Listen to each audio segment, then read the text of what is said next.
That's where parents need to trust, community members need to trust in the teachers and the experts in the field. You saying you wouldn't throw your kids to the teachers with the curriculum, but you did just that. Yeah, I did, because I never really got, and I'm not even agreeing with my own actions, frankly.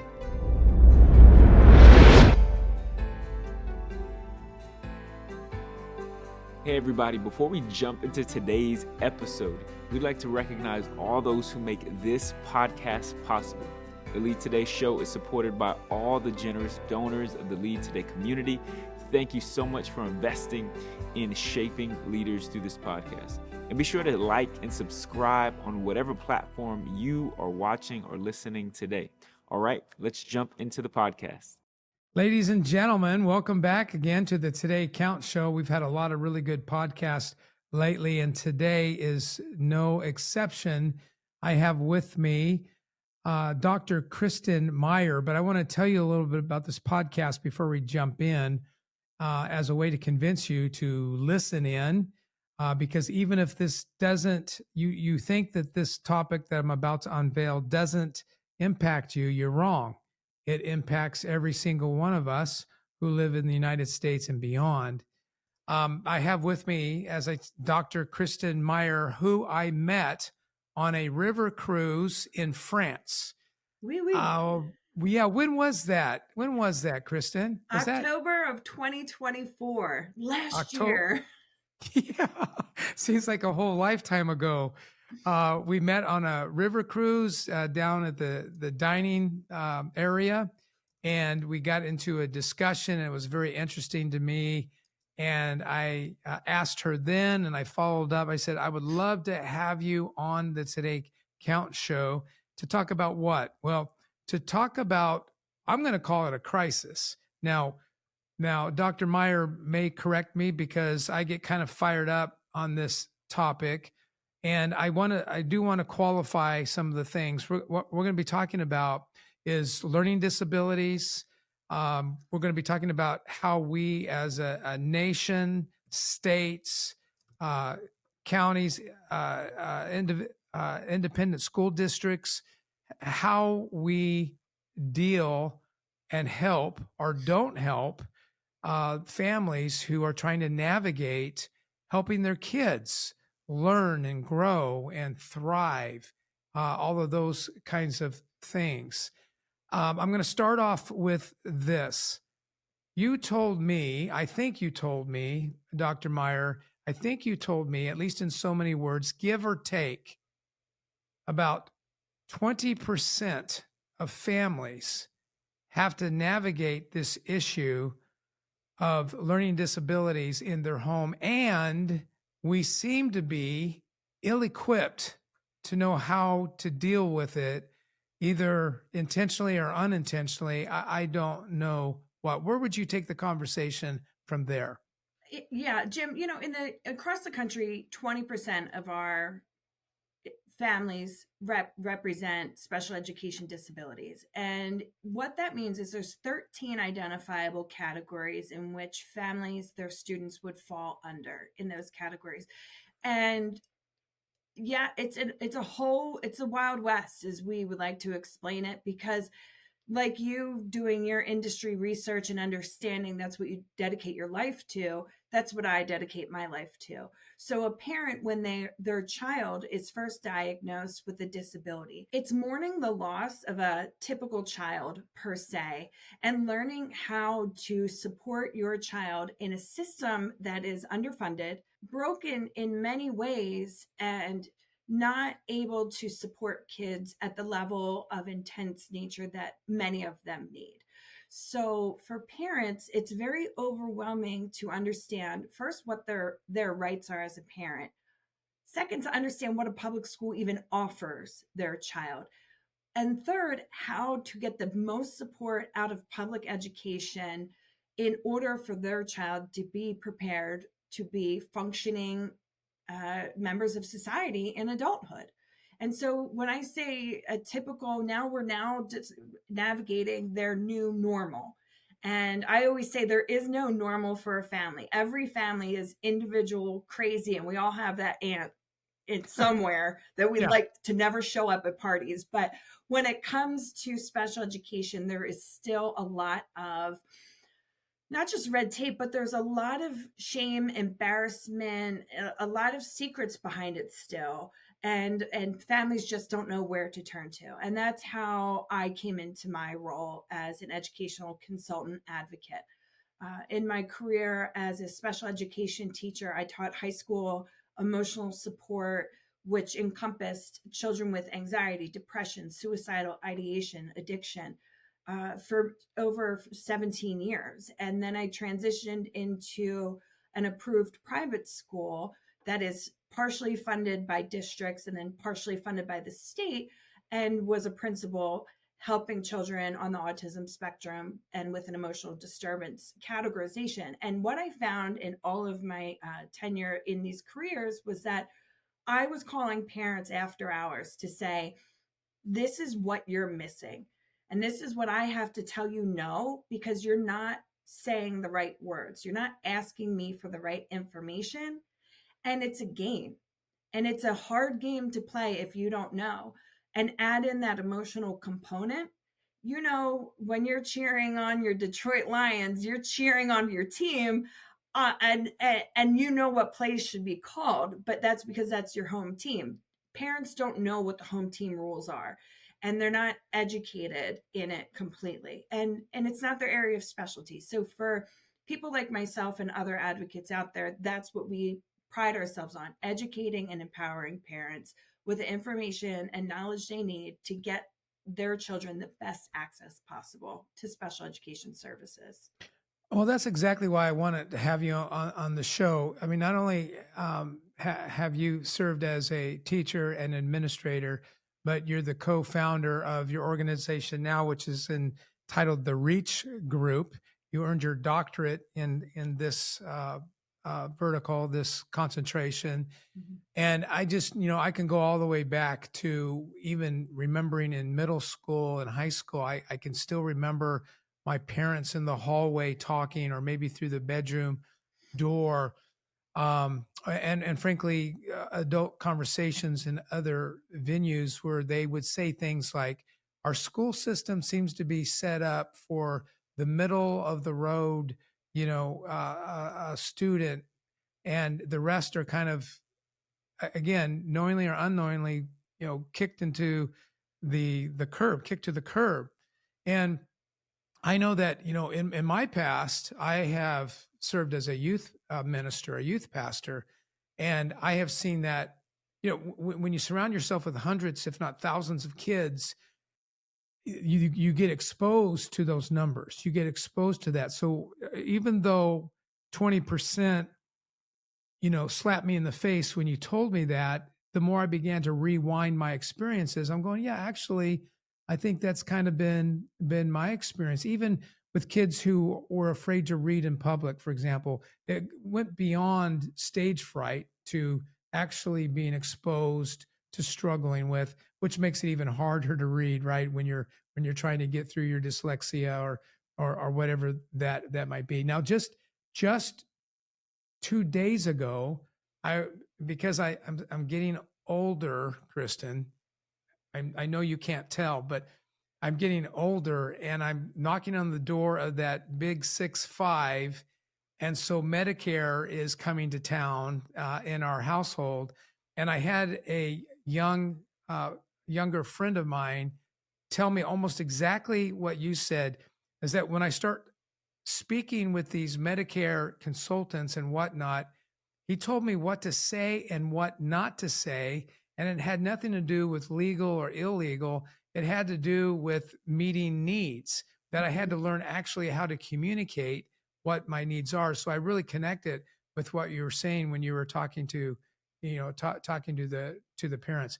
All right, here's one of my, I'm going to throw some questions at you. Why, if 20% of our population needs a different approach, why is it underfunded? It's an interesting, it's a catch-22, to be honest, because as much as we're identifying more and more students, we're also trying to improve education as a whole. However, when the ship is sinking and there's not enough material to fix the holes, you have to decide where the money is going to go at the end of the day. And what you said was very interesting at the beginning about, public education for the middle average kid. Well, honestly, there is no middle anymore. We have highly functioning, gifted students that have severe mental health, anxiety, depression, addiction issues. We have so many categories now that the education system is in a state of crisis. So, whether there was all the money in the world to throw at this, the understanding of how to apply it is also a major issue for school districts. So, for example, I'm in Pennsylvania, and there's a lot of different grants out there for funding for mental health. However, if you're a district, it's not sent out in a one pager. It's not said, hey, Jim, you're the superintendent of Philadelphia School District. Look at this. You could use this money. No, it's on the Pennsylvania Department of Education website, buried within.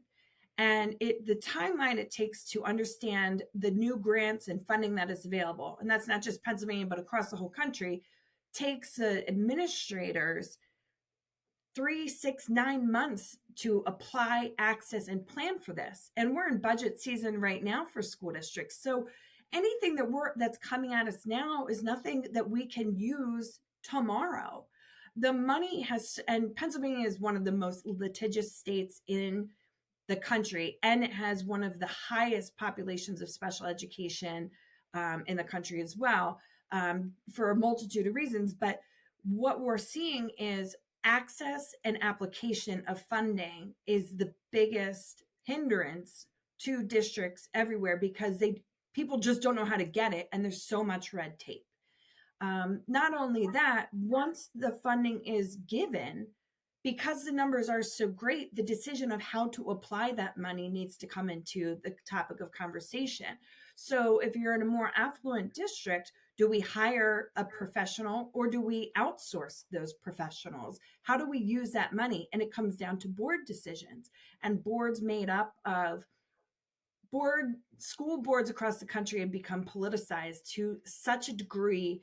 It's the stepping stone, and everybody loves Pennsylvania politics. It's the stepping stone for your political career now. So when you have politics that engrossed into schools, it makes everything even muddier. So again, whether you have all the funding or no funding at all, it comes down to board policy and implementation. It comes down to understanding and just pure access to what information and funding is available. Yeah, you obviously have zeal and passion for this problem, but what makes you credible and so fun to talk to is that you've lived it in all of these different roles. So you leak, if you will, empathy for all the different positions and the realities that they have to deal with and navigate. Let me take a deep dive for just a second. Give me some examples and names of or labels for what you would call a learning disability. I think you told me last time that we've talked is that a learning disability really is essentially anything that gets in the way of the student, being able to learn. But what are some of the more popular terms that parents and others might be able to identify with and say, oh yeah, that's probably what my child may be struggling with, this or that? I mean, I already threw out dyslexia because that's I think a well-known struggle. It is a well-known struggle. It is not identified as one of the 13 categories. It actually falls, yes. And it's state of Texas has a huge movement on dyslexia in its schools, which I find amazing. And I'm in Texas. Yeah, I'm in Texas. You're in Pennsylvania, right. But you gave me some numbers for Texas too. What were those? You are one of the biggest states, as we know, but you have Your in many ways. population. So your population is at that 15% identified as special education needs, which is, the numbers broke down to about 658,000 students in your state are identified with a learning disability. Now, Texas compared to Pennsylvania, Texas has 5 million students. Pennsylvania has 1.2 million students, and we're in the 20% of our population. So it's comparable numbers as to size and equity of who has access and who does not. Texas is, somehow their numbers are changing more and more, and they're getting more kids out of special education, which I find interesting as our numbers continue to increase as we continue to identify. So I don't know if people from Texas are moving to Pennsylvania because of the birds, but we're a great state. Okay. But going back let's let everybody in on the inside joke. So Dr. Meyer is an avid Eagles fan, as is my daughter's husband, who I call my son, and I guess I have to throw in law, but I really view him as my son. And we have a feud in our family because the other side of our family are Detroit Lion fans. And, we're going to make some statements that probably aren't evergreen for this podcast, but it appears as though, or at least these two teams are favored to meet each other in the NFC championship. So there might be some blood spilt, but that lets everybody in on what's kind of going on in between the podcast that we're trying to discuss. I got to say something about Texas though.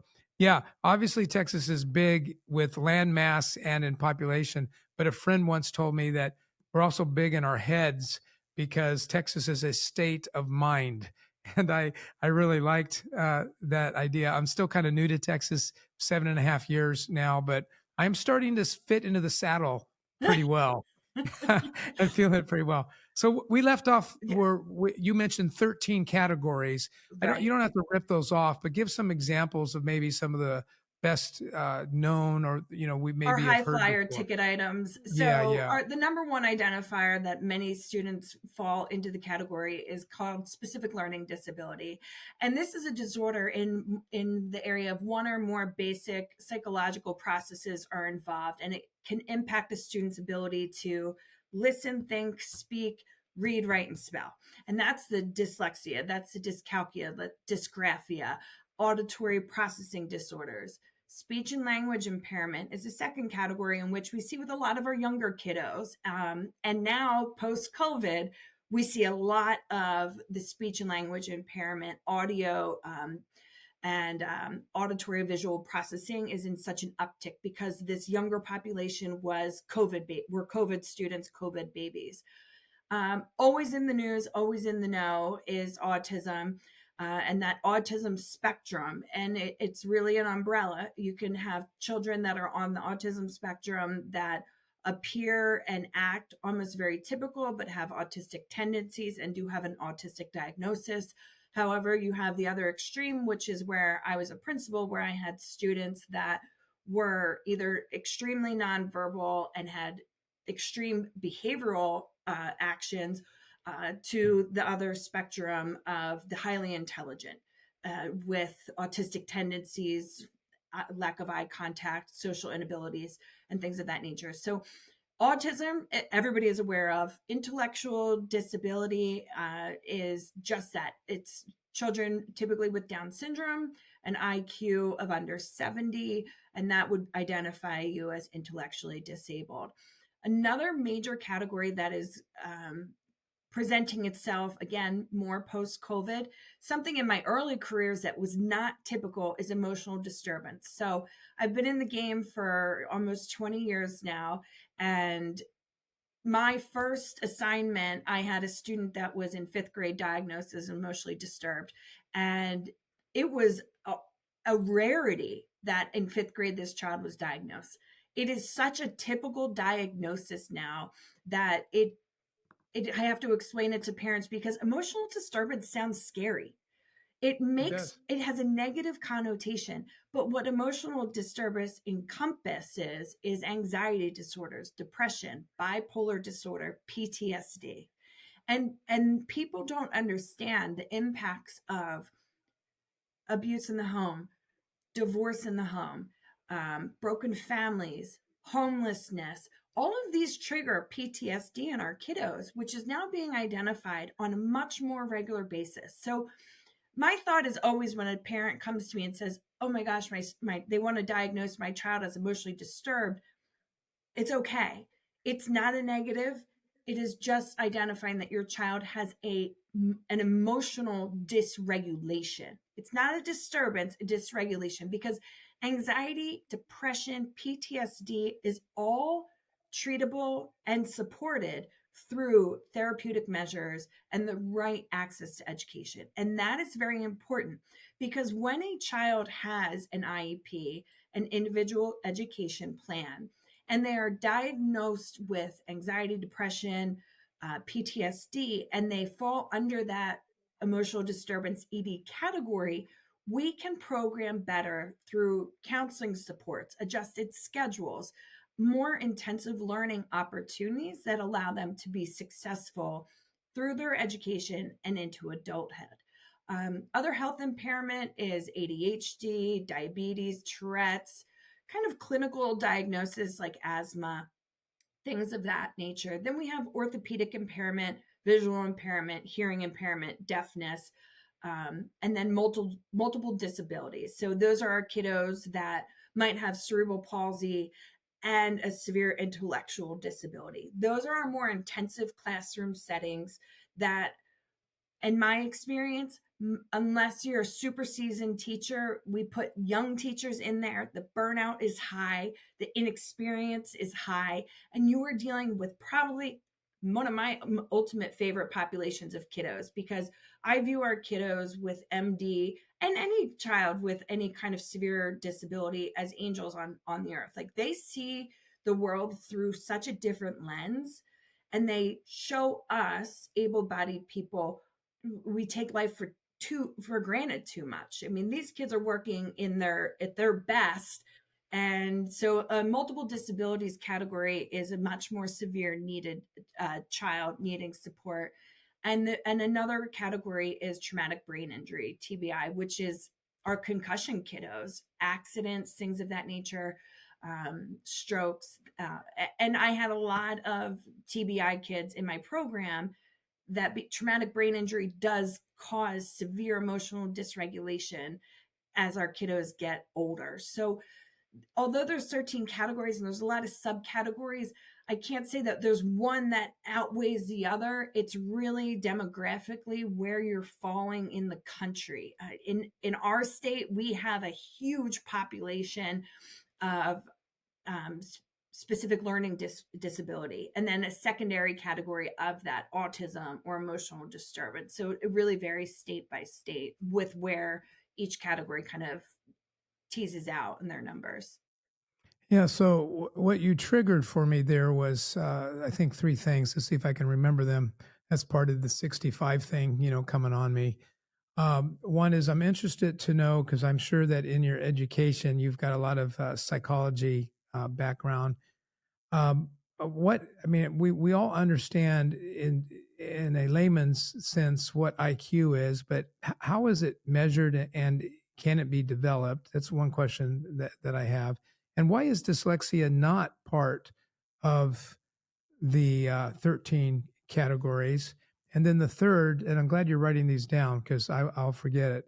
The third area is, so this cliche, this social cliche that we have of kids are resilient. It's almost like when kids go through traumatic things, we almost like cast them aside because they're so young, they know how to survive, they'll be fine. It's us older adults that, need to go to therapy or whatever. Are they really that resilient? Is it somewhat true, or is it exaggerated? What are your thoughts? You can start with any of those three. So we'll start right from the beginning. So for an IQ can be influenced and developed to some degree. Though the extent to which depends on the various factors such as genetics, environment, education, the effort by which the student can put in. And all of this is assessed throughout IQ tests, And it measures a student's cognitive ability. Although they're not fixed or unchangeable, the degrees in which an IQ really vary. For our lower cognitive kids, you won't see that much of a growth development. So, for example, if you have a student who is operating, I had many students in my high school career that were operating in my typical, it was a co-taught English special education class. They had an IQ anywhere from 70 to 80. So as a freshman, sophomore, they're reading at a first, second grade, maybe third grade level. And it's very basic. So it's a lot of modification and support. And it's a lot of effort because they present as typical. They are going to be part of society. They are part of our workforce. They want jobs. They are typical kids. They just have a lower IQ. The effort and instruction really falls as a collaborative relationship between the student understanding what they need to do and the right teachers teaching our kids. So that staffing piece is so important. I had a new client engage with us the other day that their child is showing dyslexic tendencies, and the first grader parent reached out to the district and said, "Hey, are you seeing this?" And the teacher response was, "Yes, I made a note of it. I don't know what to do." So from my perspective as an old goat, I say, well, that teacher needs some professional development. That teacher should have been talking to her principal, her boss, somebody, and asking, say, "Hey, I've got this student. But how many kids does that teacher have in her classroom, and how many others are struggling?" We don't know where that teacher can manage and what their expectations and outcomes could be. So for our kiddos with lower IQs, it's really that staffing piece, that professional development piece on the school side in order to support our kiddos. And there's more and more kiddos being identified with lower IQs in our more socioeconomically deprived areas, inner cities, urban youth, but not even that, in our much more rural areas where there's even less access to the human person who can implement and support. There's nobody like me in the most rural part of Texas where you might have 15 kiddos who need me. There just isn't that person out there. So there's a lot of variations when it comes to the impact of IQ and the changing of a child's IQ. And the point system is not a huge, you're not going to test a child and then 3 years later test them again. And all of a sudden there's this immaculate change. You might see a point, 5 points, at the most maybe 10, and that's with intensive support. Dyslexia is not a talking point yet. There's the approach and how to address it is not systematic. It falls under that broader category because it goes into so many other pieces of our functional needs of our students. How does it impact their learning? How can we teach them specific strategies? So to just have that one category, which is currently a subcategory under specific learning disability, be one in of itself, the number ratio is not significant enough to push it into number 14. Gotcha. It is really, it's not new. So it's recognized, but it's not a mainstay to where it deserves, for a variety of reasons, its own pillar. It's correct, because what one believes is appropriate for dyslexia instruction, another might not. And the implications on a district and going back to funding are a variety. So when you're looking at these systems, to say A versus B is better, and then you have a category of students that fit into that, and then to say, well, you can only use this cookie cutter methodology because that's what the district paid for, that cookie cutter doesn't work. So having it as a subcategory allows districts the opportunity and schools the opportunity to have a lot of trial and error. Now, there are amazing resources out there that I recommend to families, and a lot of programs, and there are schools for dyslexia that parents have to really research. But right now, it's not at that tipping point where it becomes its own category in and of itself. Great. Now, what about kids being resilient and, can pretty much overcome a lot of these traumatic situations? I think Is we that a sloppy thing to say? Is I it think we do our kids a huge disservice by saying okay? that. Okay. And I say that because as adults who have lived through so much Hmm. and have had our own experiences, traumatic at some level or maybe not, we know what it takes as functioning, typical, intelligent adults know how to move through a process. But you're asking kiddos whose brains develop. A male brain develops to the age of 26, the female brain develops to the age of 22. Just saying. But we get there, they're developing. So you're asking a young child whose environment could be the world's greatest environment, but a trauma that was imposed or happened to them takes a lot of therapeutic levels to have them bounce back. Our kids are so much smarter than what we were. I'm an 80s baby. Who I am today is, and who my daughter is at when I was her age, are two insanely different things. I mean, when I was in kindergarten, I was learning the ABCs. You went in and you learned. When my daughter was in 3-year-old kindergarten, Yeah. pre-K 3, that 3 years old, she's learning her ABCs and how to read. Yeah, So it's almost like because I know what you're talking about. When I see my grandkids and what they learn, particularly in the areas of technology, right, is that when you see them perform, and you go, wow, I didn't even know humans were capable of that, at that age, because we didn't even start expecting, those kinds of things. And just to right. interject this, last year I released my second book called Story. And as I was preparing, for that, the whole idea of the book is that, you have a story, or from a theological perspective, God is writing His story through you or in partnership with you. And I broke it up into three sections. And what was amazing to me as I was working on the anecdotal side of it was how profound my childhood experiences were. And I did not know that consciously. I had to spend some time, as the psychologist Carl Jung, used to teach, is that if you don't make the subconscious conscious, you'll just consider everything fate.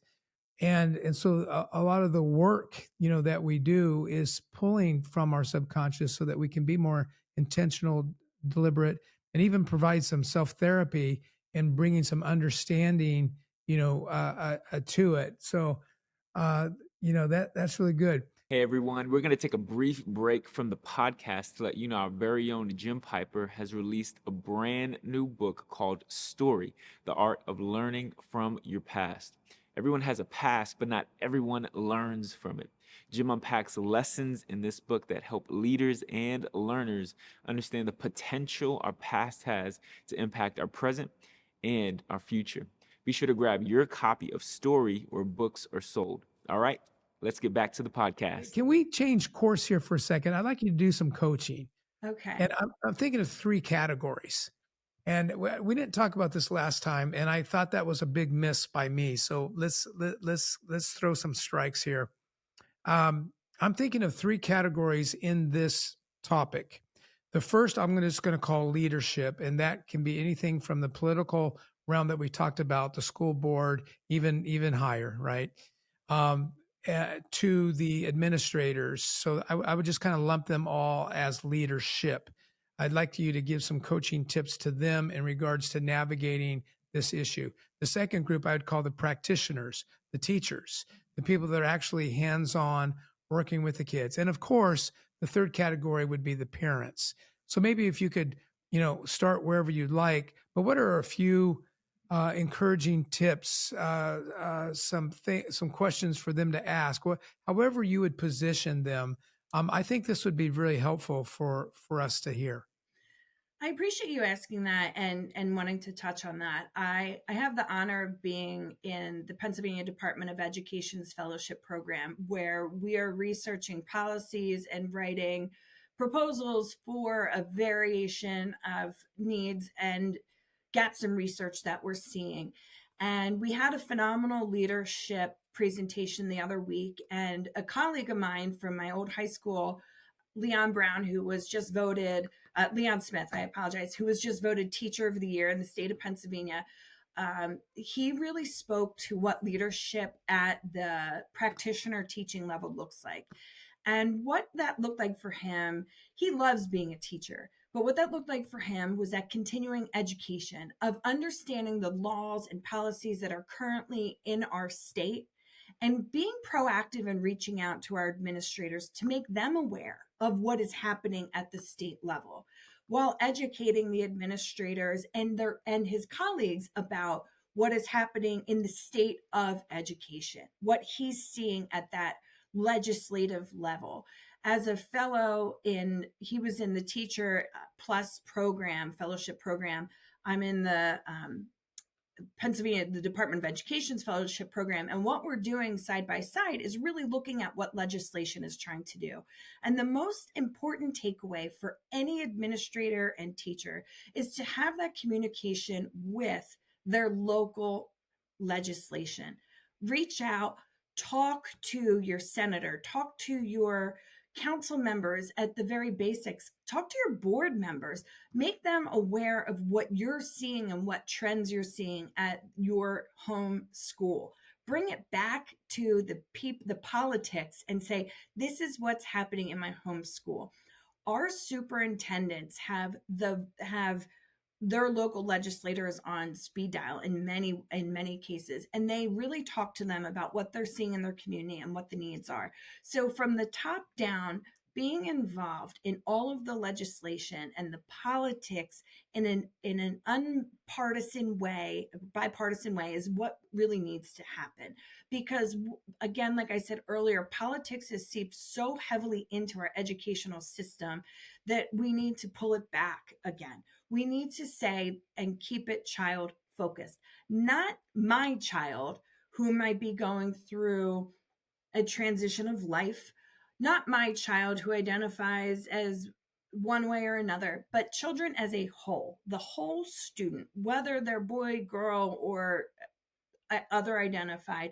Keep it focused on how we can educate them to be prepared to be functioning members of society.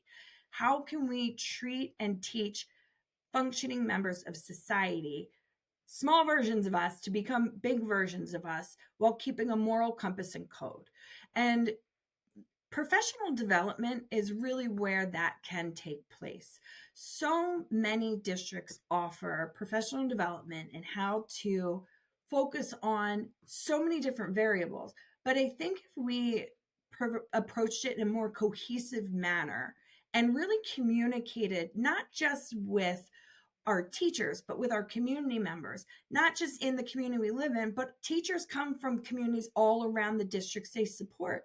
So if we had one cohesive message of working towards building community and the social norms of what is more acceptable, appropriate, how to be good human beings, teaching equity, inclusion, and supporting children of all backgrounds and ethnicities and races and educational levels, will then start to build up that foundation. Maslow's theory of security is the foundation in which we build upon.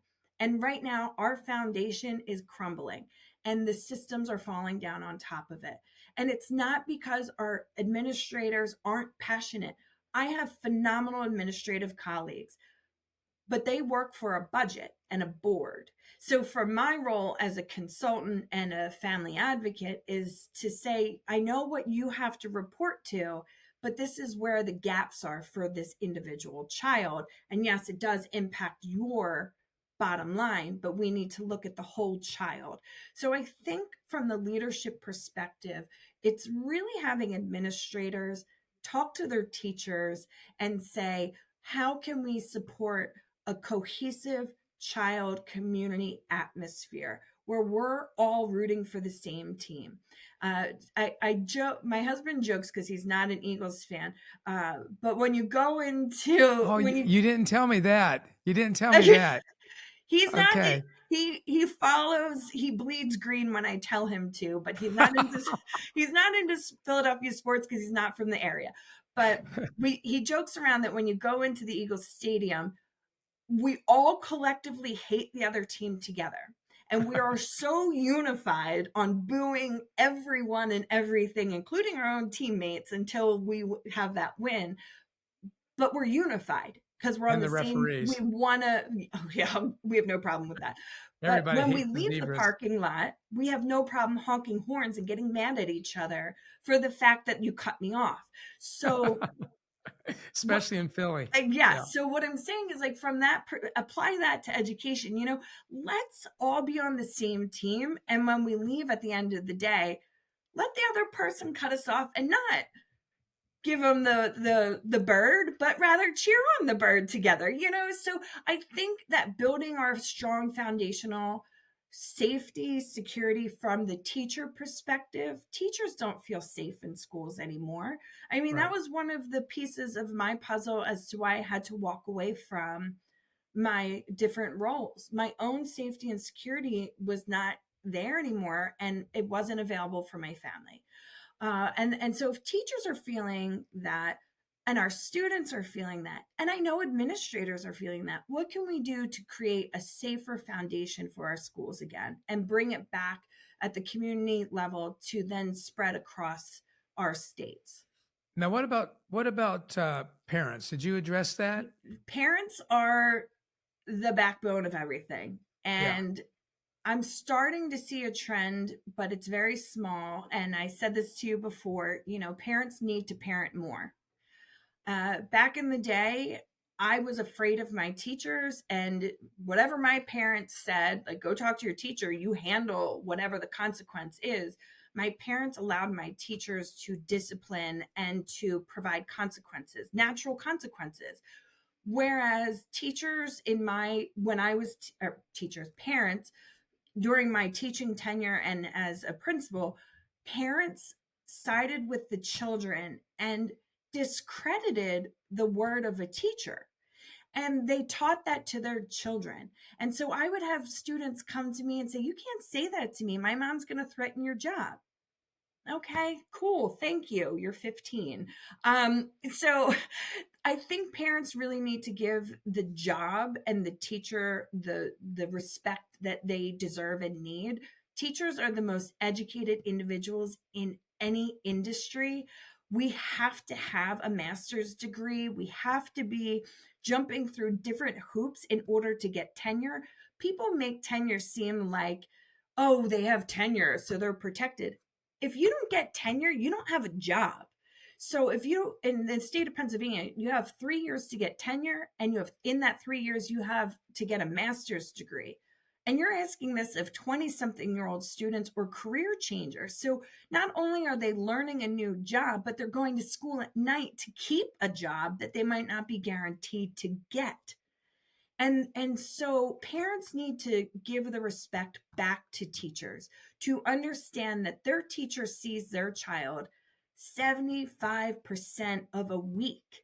75%. A teacher is teaching a subject, a parent to their child, a captain of all trades. We can go and run any industry because we literally micromanage anywhere from, if you're a kindergarten teacher, 20 students, to if you're a high school teacher, 120 students. So to say that our teachers don't get the respect that they need, it's something, even in my own industry, when I sit across the table from a teacher, I never say you didn't do enough.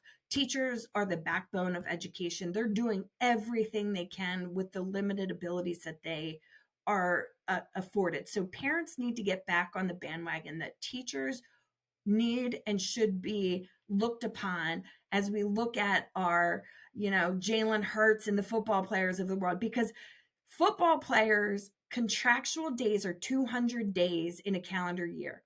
Teachers' contractual days are about anywhere from 186 to 192. on average in the United States, a teacher makes anywhere from $40,000 to $75,000 a year for those contractual days. A football player, they're starting at $200,000 to keep a bench warm. And many of them skated. I won't say that. I won't insult the Kelsey brothers. A lot of them may have skated through their educational programming in order to get to where they are. So why is it that we celebrate these football players with these kind of outlandish salaries when our teachers are really the ones on the forefront who created the football player? Well, we've come to a place in the podcast now where Jim gets to unveil some of his random thoughts.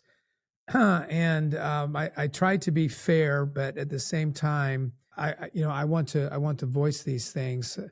My family, specifically my daughter, has experienced many of the things that you've talked about from the teacher's perspective. From my perspective, I see teachers are in the middle. They get squished in the middle. When they have administrations that don't know anything about leadership and watching the backs of their teacher, they are wimps. They're some of the worst leaders that I have run into. Now, that's not everyone. I've run into some superintendents of schools that are transformative leaders. I've run into some vice principals that seem to be salt of the earth type of people. But unfortunately, I would have to say that the whole idea of leadership development and training our school, that strata in our school in the realm of leadership so that they know how to support teachers is a problem in and of itself. It is. And I'm going to talk to that. I'm going to interrupt you real quickly. And this is why it's an issue and such a big issue. And it stems right from that teacher shortage. The teacher shortage across the United States is so bad that now we are promoting inexperienced teachers into leadership roles. And in the state of Pennsylvania, in order to be a leader, administrator, you only have to teach in a classroom for 5 years. Of those 5 years, you can be doing an internship, which you're out of a classroom for a year and a half. So you're taking a 22, 23-year-old teacher, and you're expecting by 27 for them to be strong leaders.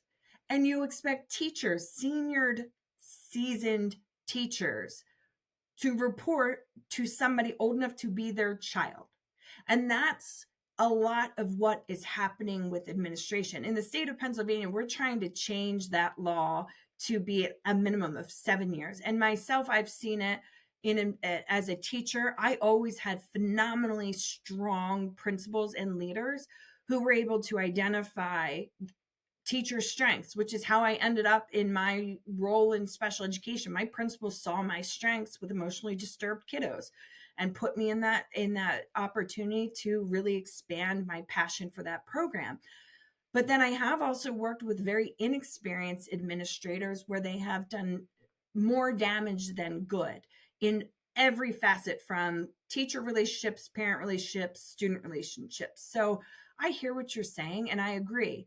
And there are so many college, university programs. My master's degree is in educational leadership, but I will say the coursework that they offer in educational leadership is nothing compared to what the business leadership courses I've taken along the way. Yeah. Because they lack girth, and they lack what's funny is, a good football coach represents more of the kind of leadership that I'm looking for in administrators.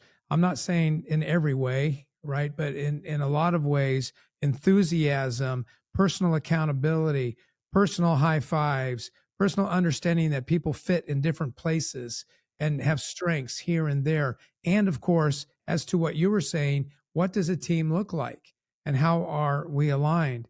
I also want to shoot out a warning, because you're an example of this warning. I mean, you not only have co-founded the Reach Group, but you also have a foundation which funds a lot of the work that you do.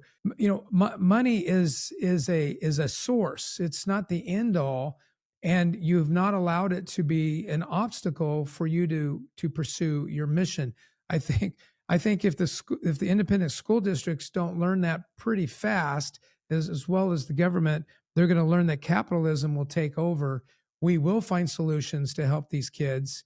We will find solutions to do it, and it may be through the districts, or it may not be. And I definitely agree. I almost got this raspy voice right now in my agreement. It almost sounds like a disagreement, but basically it's a football coach agreement. That's what it is. It's a football coach voice. It's a Dan Campbell voice, Detroit Lion voice. As believers, you and I are both believers. There's a thing I heard many, many years ago that describes healthy passion. Put it in a weird way. It is holy discontent. And I really like that. I heard that in the 1980s. And I have holy discontent for this issue. Even though all of my grandkids seem to be doing pretty well, what have you, but I've just known too many. My neighbor across the street was a teacher and resigned because she couldn't put up with it, because she was told to stick to the script. Mm-hmm. Stick to the script. My daughter was told, you can't have my daughter stick to the script. She's too passionate for that. She wants to teach the kids how to think and how to get along and how to discuss and how to collaborate, and even to question what's in the curriculum. I don't know. I mean, that's the American way. This seems really strange when we start scripting everything. Well, we are running. What, Jim, that comes down to the corporate greed. And that is assessments, and textbooks and assessments. Oh, yeah. And that's $1 billion industry. So how are we going to tell those leaders that they need to get rid of their industry? Well, you know what? We don't have to get rid of their industry, but they need to employ educators who actually know what they're doing, and not have some, Joe who studied chemistry create a test that is just not accessible to every student. And that's really the unfortunate driving pattern. And, what I would say to your daughter is go to a private school, go to any. Well, she's already creating her own path, and I'm cheering her on. You know what? And I'm mad at myself because the last time we were together, we talked more about this. We talked about the absolute garbage of these, basically teaching for the test and the assessment and all the money that goes behind that. Maybe we should schedule another podcast for that, because I think it's important to unveil this, because, we don't want parents, speaking to the parents, and particularly those of you who are believers. Why in the world would you delegate the education, completely blindly delegate the education of your kids to school district just because you have real estate taxes that come out to fund that and think, okay, check, that's done. Now, granted, I've probably fell to that myself at times, being a lazy parent because I'm busy doing this and doing that. But it's a wake-up call for all of us, to get involved. These children are so. And I'm going to say pump the brakes on that one, because the administrators, the curriculum design instructors, the curriculum administrators, that is their lifeline of research. Those are the professionals who were boots on the ground, who taught the academic subjects, whether it be English or sciences or math. They are the expert. That is who should be creating the curriculum. That is who should be supporting it. And from my experience, it was teachers like Leon Smith who had such an impact on my home district where I taught, on the history curriculum. And I think that's where parents need to trust, community members need to trust in the teachers and the experts in the field, not the corporations to design the programs, but the teachers to take the information and disseminate it appropriately. Part of I'll give you that point with an exception.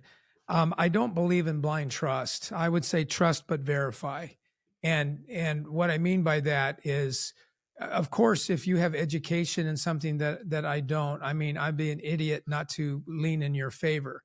But to check out my common sense and my experience at the door and hand over my child to you, I'm sorry, I would be a crazy idiot to do that. Here's why. Your one's intellect and study does not necessarily reveal their motive and what they're after, and really the curriculum. And case in point, do we not have a curriculum war going on in our nation about certain subjects? Oh, we And absolutely do. And you know what? When I was in the 90s, when I went to school in South Carolina, so I was one of 5 Northern students in a all Southern school, and what they learned about the Civil War versus what I learned about the Civil yes, War, night and day. yeah, Night and day. right. And I will say, that's what also made us such dynamic individuals for learning and for sharing experiences in our history classes in college. That's what promoted dynamic conversation. I'm not saying we have to have a blanket curriculum for the entire country. No, I think we need to honor our history and respect the education and the Well, teachers that provide it. But I also think that you saying you wouldn't throw your kids to the teachers with the curriculum, but you did just that.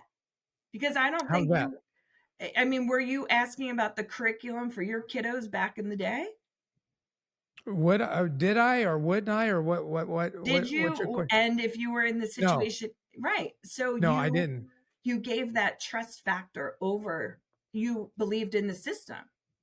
Yeah, I did because I never really got, and I'm not even agreeing with my own actions, frankly, Dr. Meyer. Looking back at it, let me say this. I think where I'm pressing forward is there is a difference between, I don't know if I have the vocabulary for this, but there's a difference between, I'm not going to send my kid to a school if I don't have some level of trust. But there are responsible levels of trust. My conviction is that a lot of us trust without any regulation to that trust at all. And unless we hear of something from our kids or get some other feedback, that we look into. And I think that is more reactive than proactive. I want to go back to a point that you made earlier. A lot of this can be overcome if the parent does take a posture of trusting the teacher by getting involved in knowing that teacher right from the beginning, asking how they can help, blah, blah, blah, and vice versa, versus introduce yourself to the teacher once you get a feedback of some kind of a yellow flag or red flag, that you get. So I don't know that we're different in that. I'm coming more from a proactive place. Now, when Well, you you saying mentioned, that is really important because that's what I tell yeah, all of my parents. That's what all my yeah, social media posts are about. right. I might have a doctorate in education, but when it comes to my daughter and her teacher, it is 100%.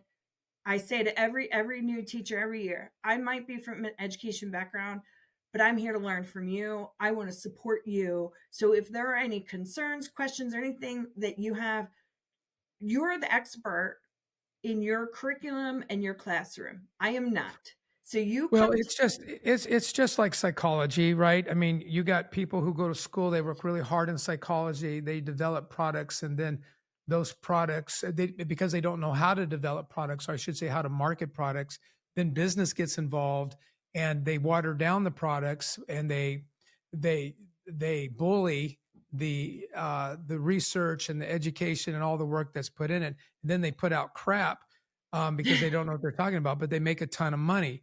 And so I think what I'm calling for is accountability 360 degrees. And that's what winning football teams win. If your Eagles beat my Lions, it will when because they play better as a team. And when a team plays better, they hold each other accountable, not just pointing out the mistakes, but celebrating the wins. The point is, who's got your back. And I right. think that's where I'm coming from. And you also used two words earlier that I want everyone to hear, and I want it to echo because it's a neutral word. Although no, actually, my philosophy theology is kicking in. It's not a neutral word, but a neutral phrase. You use the term moral compass, and there is no such thing of a moral compass without a belief in God. And because who sets that? Who sets that? If we don't have a higher authority, if we don't have a creator, a designer, an engineer who says, this is how life works best. This is how I made you, how I designed you. And a moral compass isn't just in the educational field, but it definitely needs to be applied there as well as the business field. And business is swimming in the lane of education. And some of that is necessary because sooner or later, the budget has to balance. But when you see education as a vehicle in which you can, get rich, and that is your motivation, and then something's going to get jacked up. And that's, and I know those are platitudes, but, if you drill down on the platitudes, I still think there's a lot of truth to that. Here's what I'm going to ask you. You have a lot to offer, and those who listen to this podcast, I know they're going to want to know more, and I know they're going to want to know more about you. How do people get a hold? I'm going to have you back on the show because we got to talk about Wonderful. this. We have to talk about some of this because I think this is a good intro. I think we did a good intro today, but I think we want to, because, I want to also throw all kinds of objections at you because you're really good at handling them. So I'm going to throw objections to you because I play a role in our world today where I hear a lot of stuff and people are mad about things. I think our political world, I think the political world is a perfect evidence that somebody's not happy. Right. And, I'll touch on that because not to say that special education is so singular to the child, but it impacts employers. And that's where you and I really connect in that leadership of a good employee needs to feel safe and secure. Well, if 1 in 5 of your employees is navigating a system for their child that they don't understand, their productivity goes down by 20%.